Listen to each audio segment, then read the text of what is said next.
Hey folks, welcome to episode 17 maybe? If it's not, I'll put the correct number right here. Anyway, here we are. So everything has been recapped and resistored and all kinds of stuff, and I've actually powered it on to see, what happens. So I do have a couple of problems here that I need to address. So I'm going to show you how I address them, and then we'll take it from there. So let me set this up and I'll be right back. Okay, so I'm bringing the radio up. And I'm slowly bringing it up here, and I'm watching my B plus, and the B plus on this thing should be about 280 to 300, somewhere in that range. I've got my variac up to 100. Let's go a little higher. All right, we're on 115. So there we are, we're at 314. That's acceptable. I do have an aerial connected here, okay? And as you can hear, there's nothing. I have a speaker connected. Okay, there's zip here. I'm on standard broadcast band. So what I did was I took a signal generator. I'm going to turn that on, and I have it connected right there to the antenna. And let's tune this around, see if we get something.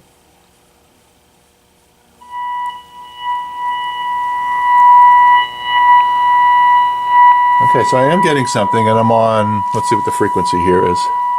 I'm going to go to 800 right there. I'm sorry about the hand camera work here, but... Okay, so there's 800. I am getting a pretty good signal, but I'm not getting any broadcast. So, what that tells me is I need to check a few things. First of all, is the oscillator working? So here's how I'm going to check that. I've got this old radio here. And watch what happens. Let me put this down on the tripod, be right back. Okay, so we're going to take this radio, and we're going to put it slightly off station, like this. Something like that. And we're going to put it close to the radio. You hear that? And watch what happens when I turn the dial.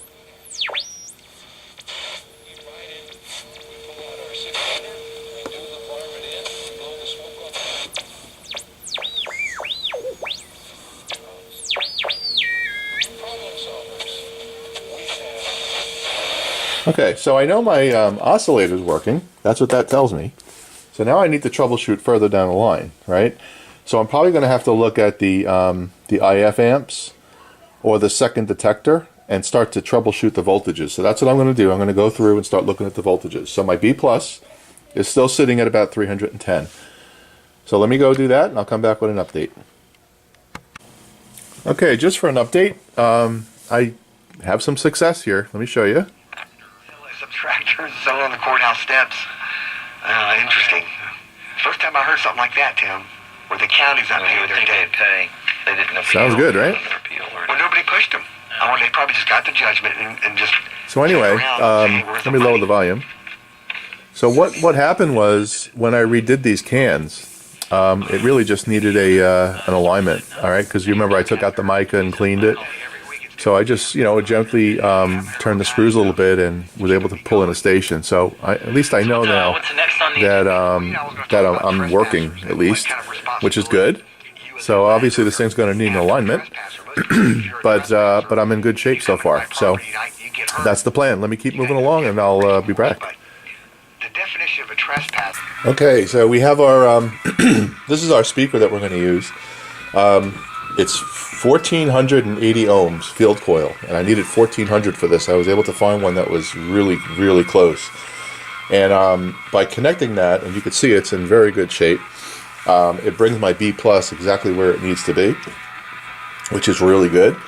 So I've got my speaker, the radio. I have a scratchy pot here. Let me show you that. So the volume pot is a little scratchy. I need to fix that.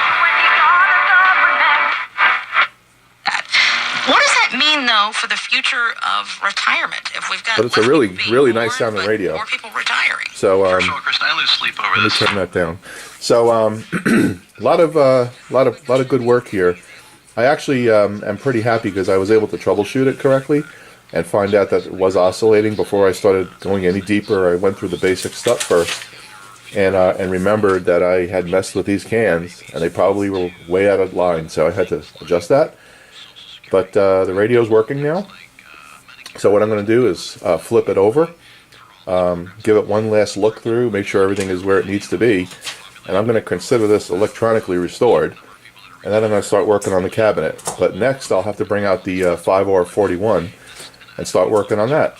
So I'm going to consider this restored electronically anyway. And particularly if you're in your 50s, maybe early 60s.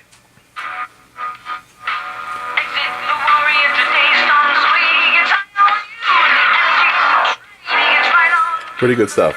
So that's the update on this radio. And next video I'll put up, we'll be working on that other Hallicrafter radio and starting from scratch, rebuilding it. I am going to use Molex connectors on the speaker. I've got one here. I'm going to crimp pins and make the speaker removable. Makes a lot of sense. This way I don't have to ever worry about it, that speaker flopping around any time when you take the chassis out. So that's the update on this. Really appreciate it. Hope everybody's having a great day.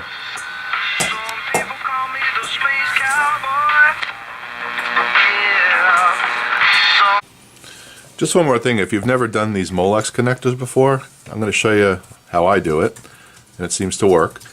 So this is the end that I'm going to use on the output transformer side. Let me pull this back just a little bit so I don't go out of frame. So here's the pin, alright, and you can see what it looks like, and it's got two little ears here. The back ear is for the insulation of the wire, and the ear right here is actually what holds the wire in place. This section here should be empty, okay? So normally you have to have a tool like this one, and when you put it in the tool, typically what you need to do is you need to bend these ears just a little bit to get it to fit right inside the tool. Okay, so you just put them a little bit closer together. And you put it inside the tool like this. And I don't know if you could see what I'm doing here. Basically, it's going to fit inside this opening right here. Okay? But it's not going to go in this way. It's going to go in legs up. Alright? So let me get that positioned.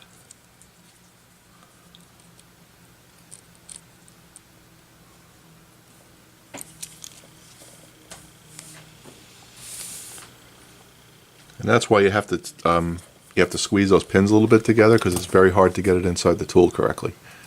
Let me just go a little bit tighter on these things. Okay?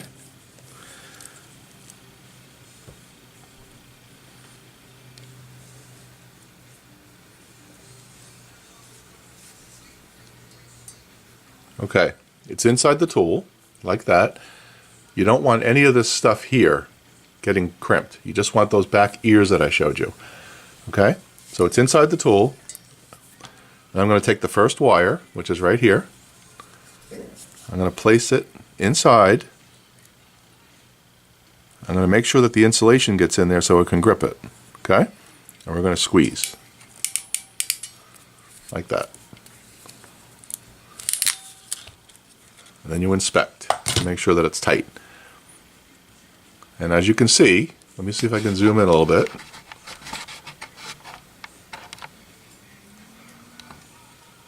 You can see that the insulation is nice and tight underneath there. That ear is closed, and that second ear is closed. You give it a tug, and that's good. Let's do the second one. So again, hopefully we'll do this one a little faster. So we're going to pinch these tabs just a little bit.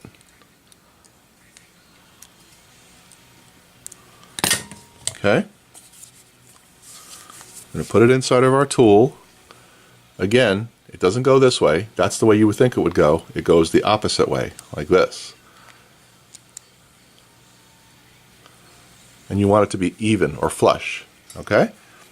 So let's turn the tool around. Let's get our next wire. Go in with a little bit of insulation and crimp. Let's see what we have. Good. So then all you have to do is basically insert the pins into this connector now. Okay? So I'm going to follow the color code. So the green is on the bottom, so I'm going to put the green wire down here, and you just simply insert it until it clicks. There it is. Same thing with this one. Then you give them a tug, make sure it's in there tight. And then when you put this together, there's your connection. Okay? That's all there is to it. Alright folks, that's it for this video. See you next time.